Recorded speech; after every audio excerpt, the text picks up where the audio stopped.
Bila PH cakap pasal keadilan undang-undang ni, saya tak percaya tuan-tuan.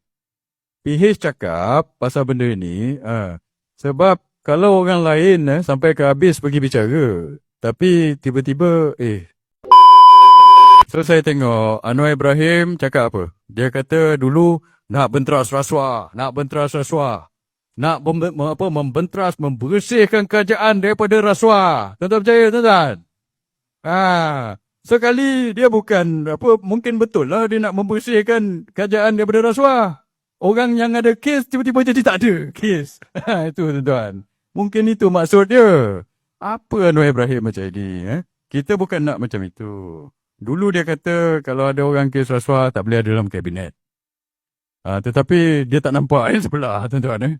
So sekarang ni yang ada kes rasuah tiba-tiba NFA pula. So saya tengok Dato' Zahid ni kan sejak daripada Kerajaan Madani ni dia seorang dia lepas dulu lepas ini lepas orang lain tak lepas bos lama saya dulu tak lepas tuan-tuan, dapat surat daripada istana pun tak lepas. Tapi Dato' Zahid ni apa ilmu dia bekai, mungkin dia kawan baik lah dengan Anwar Ibrahim, saya tak tahulah. Malah tak tahu nak cakap, tuan-tuan buatlah penilaian sendiri ke apa. Dia boleh lepas. Tapi dia minta pengguguran tetap NFA ni mungkin boleh dibuka semula ke apa macam mana? Dia tak tahu. Tapi dia minta untuk gugurkan terus kes dia. DAA ke apa. Sekarang dia dapat DNAA. Discharge not amounting to acquittal. So saya ingat sekarang dia minta discharge amounting to acquittal. So dia ada kes mahkamah. So, dan lepas tu masalah rakyat tentang NFA ni lah begini. Saya dah jelas dalam video saya.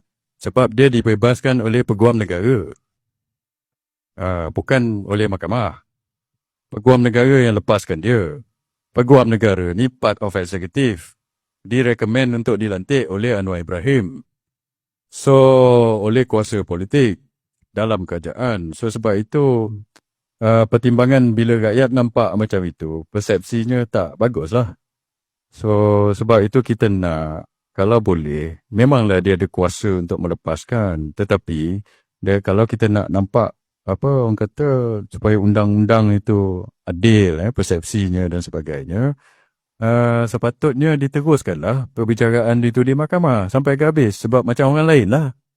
Macam orang lain, macam Datuk Najib sampai ke habis dia bicara, mahkamah yang tentukan. Lepas itu siapa lagi itu lagi, dia seorang itu siapa, Syed Saddiq pun pergi bicara, mula-mula kena, lepas tu bebas, lepas tu kena balik. Macam ni bicara lah sampai ke habis.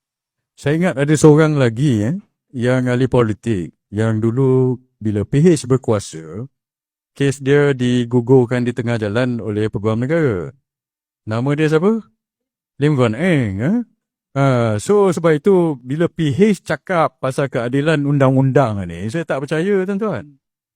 PH cakap pasal benda ni sebab kalau orang lain sampai ke habis pergi bicara, tapi tiba-tiba dulu dia Peguam Negara gugurkan kes dia atas Peguam Negara. So okeylah, Peguam Negara mungkin ada kuasa itu, tapi daripada segi orang kata pandangan rakyat tentang keadilan undang-undang itu, kita tak nampak tak berapa elok lah. Dan kepada Datuk Zahid pun, kalau dia betul-betul nak menunjukkan kepada rakyat yang dia bebas rasuah, sepatutnya dia berani lah pergi mahkamah all the way. Patutnya dia cakap, yelah tak apalah, saya nak membersihkan diri di mahkamah, panggillah semua saksi. Kalau dia betul-betul ini pada saya lah. So, sebab bila kes digugur oleh Peguam Negara ini, dia nampak macam ada sikit benda tak kena lah tuan-tuan. Kita nampak macam, separuh jalan macam itu.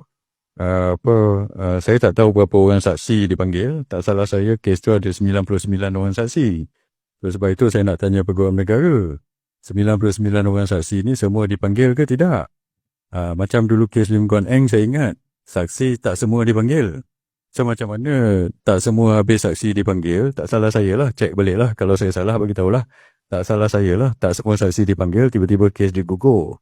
So dalam kes Datuk Zahid Hamidi ni, adakah semua saksi dipanggil? Kalau tak semua saksi dipanggil, macam mana boleh gugur ni? Kenapa tak pergi berterusan? Padahal kes ni ada prima facie.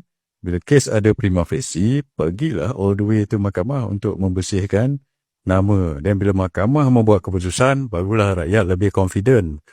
Awak ni suci sesuci embun pagi ke, sesuci lebaran ke apa dan sebagainya. Tapi kalau peguam negara yang ini, mungkin betul lah dia ada kuasa, tetapi rakyat tak nampak begitu. So in fact, politically it backfire sebenarnya.